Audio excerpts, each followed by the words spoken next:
Hey, what's up, everyone? This is Minnesota Mike back with you for another video. This is another one in my vlog series that I do through the Memphis Songwriters Association in conjunction with the blog that I write for them, talking all about songwriting and what has worked for various artists over the course of a handful of years, whether those songs have been hits or not.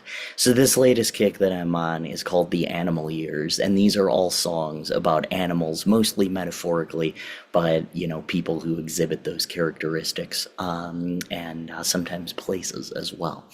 But last week we looked at the song Monkey in a Suit and Tie by 8-Ball Aiken. We also looked at the song Honky Cat by Elton John with lyrics by Bernie Taupin. And then we also looked at the song Two Birds by Laurie McKenna.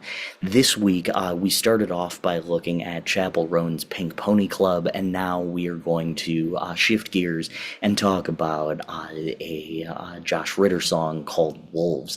So there are 11 tracks on Josh Ritter's 2006 album, The Animal Years, which is where I got the title for this blog and vlog kick from, but only one of them has an animal in the title. Wolves is a rare relationship song from Josh, reminiscing about the time he and a former love danced in the moonlight, and it was so quiet the only other thing they could hear was the howling of the wolves. The implication is that the wolves, notoriously nosy, wanted to see what was going on between the two characters, so they were circling around and trying to figure it out. Also, I say characters because Josh does have some relationship songs, but they're not always about him. They're about, outside characters. So it's then revealed that the relationship fizzled out, and the night that it did, the narrator was howling as loud as the wolves, which disturbed them even more. Or disturbed even them, I should say, the wolves. He says, I still don't know how they found me. I'll never quite know how. I still can't believe they heard me, that I was howling that loud. As a whole, the idea behind the title, The Animal Years, is that the songs on it see the people at their most primal, acting either in a good or bad manner after being triggered by someone else's behavior. Much of the bad gets discussed in Idaho, on the same album, and that references wolves as well, with the narrator crying out to them for some sympathy.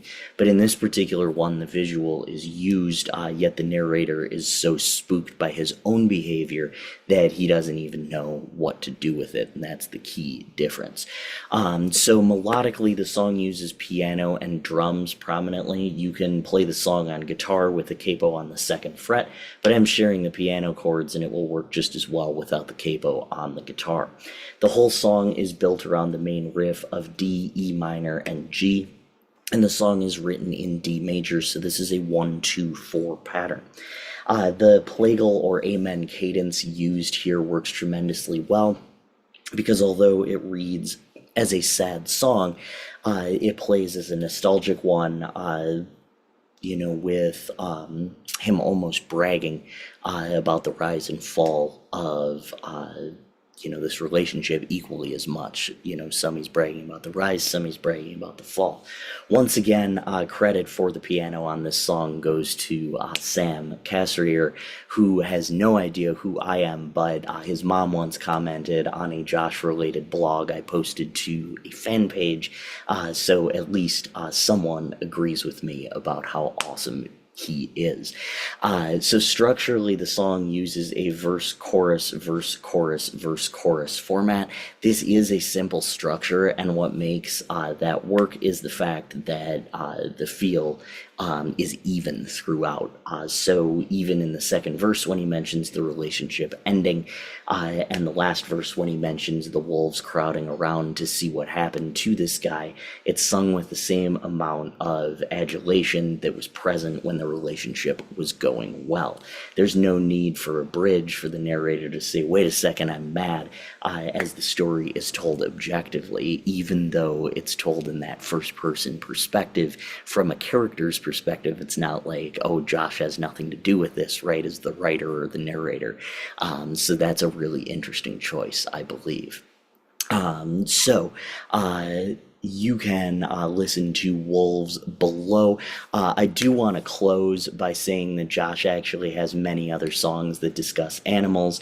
Song for the Fireflies from his second album, Golden Age of Radio. Snow is Gone, which mentions starlings and bluebirds, as we talked about in the weather blog and vlog kick.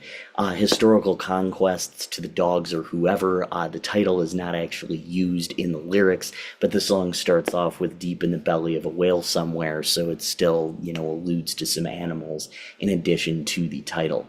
Sermon on the Rocks has My Man on a Horse is Here, as well as Birds of the Meadow, which are actually bookends for that album. Birds of the Meadow starts it off, and My Man on a Horse is Here closes it.